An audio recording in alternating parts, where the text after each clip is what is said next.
I want to move into talking about what to eat when you have diabetes in general. So I want to make it clear that everything we're talking about today, the green light foods, the greens, okay, the beans you were talking about, then we're listing all the green light foods. Like, this is a program, this is a method for people living with all forms of diabetes. So I just want to make this clear, and we're going to run through what to eat when you're living with diabetes. So we're going to do this green light category once again. Michelle, I sometimes people don't believe it, okay?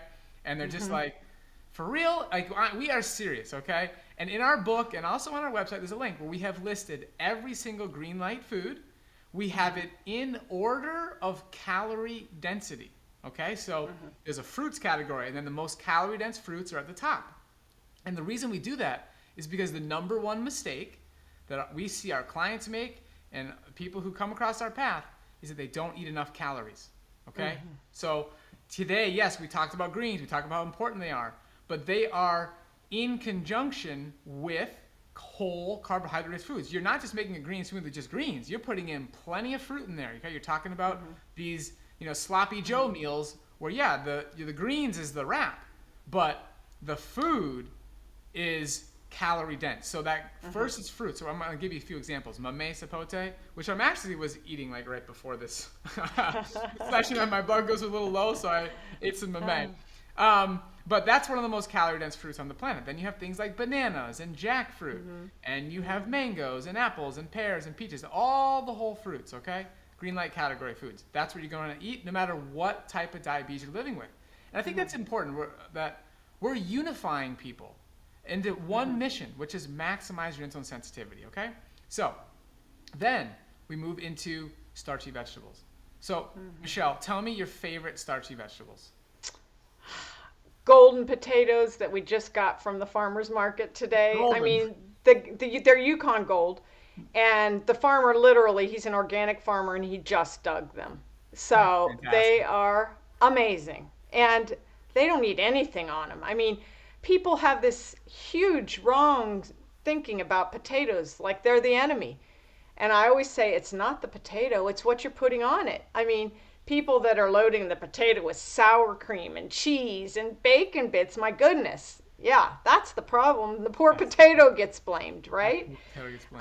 But these potatoes from the farmer's market are so golden, and you cut them in half and after they're baked, and amazing. So, okay, good. So now the next category is legumes, okay? So there's also lentils we put in this category, and peas. So what are your favorite beans to eat, and what are your favorite lentils?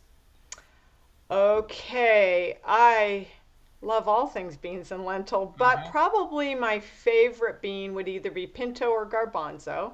Okay. And I love to make just a big pot of pinto beans. There's so many different ways you can spice them and things you can do with those. And then lentils, when I did the Chef AJ show, I discovered some, like that the French green lentils are amazing in salads. But if you're making a soup, it's the red lentils all the way. So it depends what you're doing. But I never met a lentil I didn't like either. And so, yeah, both of those are great. Okay, and then the fourth category in the beginning of our green light list, again, these are all ordered specifically with having the calorie dense foods first, okay? The fruits, the starchy vegetables, the legumes, and now the intact whole grains. All are calorie rich green light foods. What are your favorite intact whole grains to eat?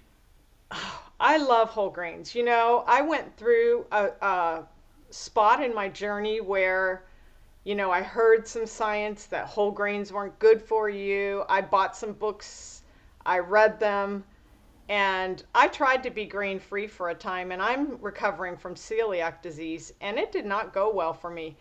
Then you read Dr. B's book, Fiber Fueled, and he says grains are the foundation of a healthy gut microbiome. Since I'm living with celiac disease, my favorite grains, some of you are going to say, what? But teff, my body loves teff. Wow. Buckwheat, I eat buckwheat often, almost daily. So I make sure a day doesn't go by without a whole grain because, it's powerful. Absolutely. And that's the fun part about trying this diet. I bet a lot of people listening have never had teff. I, Oh, they're missing I, so much. I mean, and a lot of people listening, they haven't had farro. They haven't Hmm. had maybe millet. They haven't even maybe had buckwheat, especially in the way that we teach people to prepare these foods. Hmm.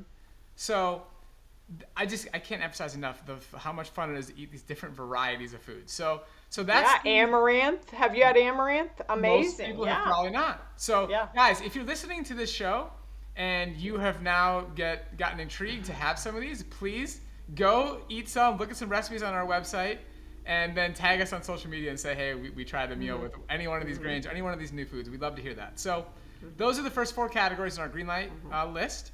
And then we move into leafy greens, which we already covered today, Michelle. Then we move into non-starchy vegetables. So these are things like bell peppers and zucchini and cucumber. And you're going to have broccoli in there and cauliflower. So all that fun stuff. And then you go into, there's mushrooms as a category in the green light list. And then herbs and spices. And Yep. all these foods, ad libitum, literally, eat them when you're hungry till you're satisfied. It's almost impossible to eat too much. It's very, very difficult. By the time you have eaten enough of these foods to be like, oh man, I'm full, I still don't want any more, you didn't eat very many calories because they are so loaded with water and fiber, and the nutrient density is also part of satiety. Right. And you were talking, Robbie, about people who are not eating enough and are not losing weight.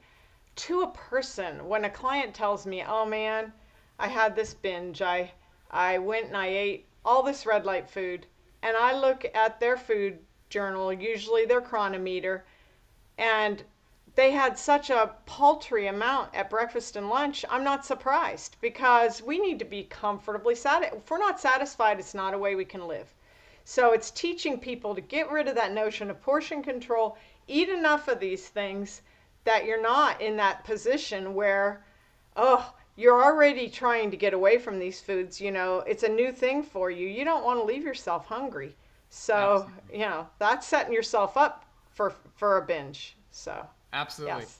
So there you have it. Those are the foods to eat when you're living with diabetes, any type 1, type 1.5, pre-diabetes, type 2 diabetes, gestational diabetes, MODY. There's a lot of different varieties of diabetes out there. I just covered the main ones, but it doesn't matter. We are all on the same mission to live a lifestyle that maximizes our insulin sensitivity. And what that's going to mean is when you're living with type 1, type 1.5, you're going to use a physiologically normal amount of insulin, or you're going to compensate for whatever more you need. If you're living with type 1.5, you might need a quite small amount because you're producing some. But it doesn't matter. You're going to use a physiologically normal amount of insulin. With pre-diabetes, we're looking to reverse that. Just completely get rid of the condition. If you're in pre-diabetes range, you can do that. No question, okay? Then when you get to type 2 diabetes, it depends on how long you've had it. You might be living with insulin-dependent type 2. That's fine. You might be living with non-insulin dependent type 2. Great. We're going to get you completely off medication. We want you to take diabetes off your medical record, and you can absolutely do that. Okay, everybody, thanks for listening. If you are interested in working with Michelle, joining one of our personalized small group coaching sessions, please click the link below, or you can just go to our website, masteringdiabetes.org, to click the coaching, and you can apply, and we're going to make sure you're a good fit and put you in the right place. So we hope to work with you. We want to help you. We want to make sure you're enjoying your greens, enjoying those golden potatoes like Michelle, loving Oh, your food yeah. as much as we do, and getting the results you're looking for. So come join the party, and we'll see you on the inside. Thanks for listening.